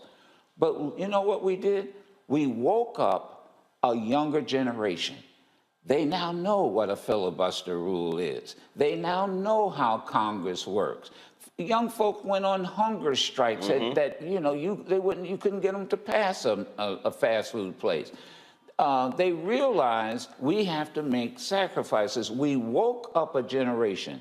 And Doctor, I will say this to you, and I say this with all due respect. Quit talking about passing the torch. Now, I'll tell you why. I'm not going to pass my torch. I'm going to hold on to my torch. I'll light your torch. Right. So because if I pass my torch on to you, I'm in the dark. Right. I'm in the dark. I use the relay example. Thank you. You run a relay.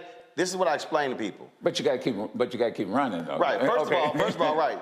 You're running at the same time they're running. Right. When you stick it out, they have to reach back. And there's a point when both of you are holding the baton at the very same time. Right. Yeah. And then you got to let that baton go. And that generation has to run faster than we did. There you go. So what I tell folks, I've always hated that phrase too. Even when I was 20, 30, I hated that phrase because what it said to a lot of people is, oh, I'm just gonna sit here and do nothing. I wish all people get out of the way. We were on, I'll never forget, it was after Trayvon Martin, after the Zimmerman decision, he's found not guilty. And folks were just, they were shocked. I'll never forget that. I'll never forget the night. It was a Saturday night. Deltas had their national convention here. I was actually at their step show, and the thing that just circulated. And by 3 o'clock in the morning, probably about 800 people around the world who were on the phone. The next night, it was like 2,000 people who were on the phone. People just wanted to talk. It was interesting. They had no place to, they were like, they wanted to go to some place to convene. Mm-hmm. It basically turned to a talk show. Mm-hmm. But what was a trip is that, so a group of black folks 20, 30, 40s, started convening. And it was very interesting. And so we were on these calls. And one of the things, Joe, about really smart people, really smart people don't sometimes know how to slow down. So they're sitting here and they was like, we call for, do this and do that and this and this and the website, it was going on and on. And so Jeff Johnson and I, we chilling. Jeff goes, folks, I'm just curious. Who are we targeting? Who do we say we're speaking for? So Jeff and I, we started communicating on this deal. So that was this young lady who hit Jeff, and she was like, oh, you know, I'm tired of these old heads like rolling my, why is he on the call? Mm. And Jeff said, he said, let me ask you a question. You think he arrogant? He was like, and? He said, but who else on the call has a national platform? Yeah, exactly. He said, he the only one. And then he said, who else on this call, if we needed somebody to kick off what we were doing and put $10,000 on the table, who could do it and not blink? Yeah. He said him. He said, why in the hell would you not want that person at the table? Yeah. That's part of that whole thing with this folk fighting and who I don't want in the room. I'm like, hey, if you got something to contribute, we all can be. Everybody can do something. Everybody. Look, Rosa Parks lit my torch. In the book, we talk about her, we boycotted the city of Dearborn.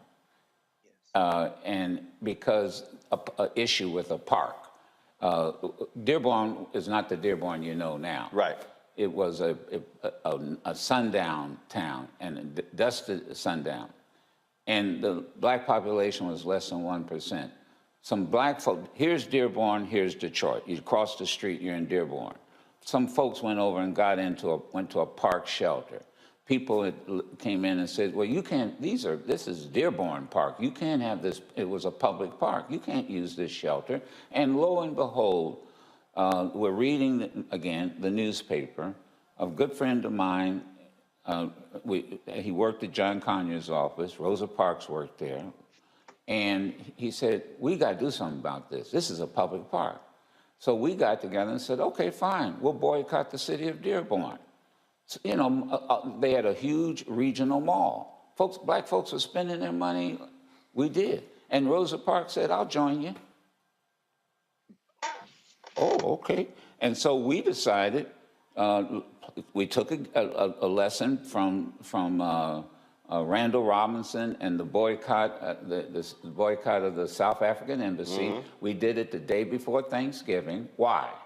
Media. Why? You know why. Because Thanksgiving Day was going to be a slow news day. Mm-hmm. So Rosa Parks and Joe Madison gets arrested in Dearborn, calls for a boycott.